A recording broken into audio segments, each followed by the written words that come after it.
Hello friends, Bangla activity চ্যানেলে আপনাদের সবাইকে ওয়েলকাম। এসএসসি 2016 নিয়মের বাইরে গেলেই বাতিল হয়ে যেতে পারে, এমনই মন্তব্য করলেন বিকাশ রঞ্জন ভট্টাচার্য। চলুন এই ভিডিওতে আমরা বিস্তারিত জেনে নেব। সদ্যই স্কুল সার্ভিস কমিশনের শিক্ষক নিয়োগের বিজ্ঞপ্তি প্রকাশ হয়েছে। এবার বিজ্ঞপ্তি নিয়ে বড় মন্তব্য করলেন সিনিয়র আইনজীবী বিকাশ রঞ্জন ভট্টাচার্য। 2016 নিয়মের বাইরে গেলেই বাতিল হয়ে যাবে, নয়া বিজ্ঞপ্তির ভুল ধরিয়ে কমিশনকে সতর্ক করলেন বিকাশ রঞ্জন ভট্টাচার্য। স্কুল শিক্ষা দপ্তরের নতুন করে শিক্ষক নিয়োগ প্রক্রিয়ায় নিয়ম ঘিরে ফের বিতর্ক। সুপ্রিম কোর্টের নির্দেশ মেনে শিক্ষক শিক্ষিকা নিয়োগ প্রক্রিয়ার বিজ্ঞপ্তি জারি করেছে স্কুল সার্ভিস কমিশন অর্থাৎ এসএসসি। এর পাশাপাশি এবারে পরীক্ষার নিয়োগে বিধি জানানো হয়েছে, আর তা নিয়েই প্রশ্ন তুলেছেন অনেকেই। আইনজীবী তথা সিপিএম নেতা বিকাশ রঞ্জন বাবু বলেন, 2016 সালে যে নিয়মে পরীক্ষা হয়েছিল তার বদল হলেই এবার পরীক্ষা বাতিল হবে।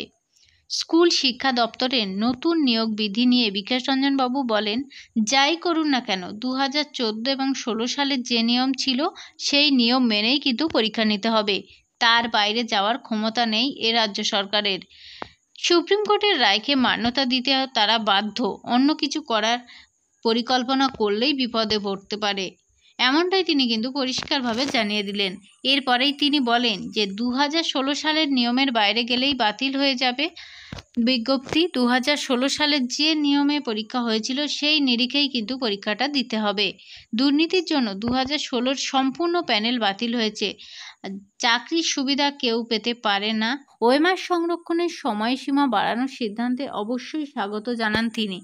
মুখ্যমন্ত্রী ঘোষণা মতো শুক্রবার প্রকাশিত হয়েছে এসএসসির শিক্ষক নিয়োগের পরীক্ষার বিজ্ঞপ্তি।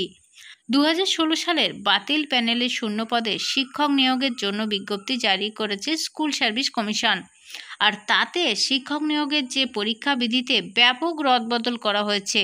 2016 সালে লিখিত পরীক্ষা হয়েছিল 55 নম্বরের, সেখানে আবার লিখিত পরীক্ষার পুনর্মান বাড়িয়ে করা হয়েছে 60। আগের প্রক্রিয়ায় শিক্ষাগত যোগ্যতার জন্য বরাদ্দ ছিল 35 নম্বর, এবার তা কমিয়ে করা হয়েছে 10। আগের নিয়োগ প্রক্রিয়ায় পার্সোনালিটি টেস্টের জন্য বরাদ্দ ছিল 10, আবার সেখানে ইন্টারভিউয়ের জন্য বরাদ্দ ছিল 10। পড়ানোর দক্ষতার জন্য বরাদ্দ করা হয়েছে 10, অভিজ্ঞতার জন্য বরাদ্দ করা হয়েছে 10 নম্বর। আর এখানেই দুর্নীতির সম্ভাবনা দেখেছেন বিরোধীরা। অনেক ধন্যবাদ সঙ্গে থাকার জন্য। চ্যানেলে নতুন হলে অবশ্যই চ্যানেলটিকে সাবস্ক্রাইব করে সঙ্গে থাকবেন এইরকম লেটেস্ট আপডেট পাওয়ার জন্য।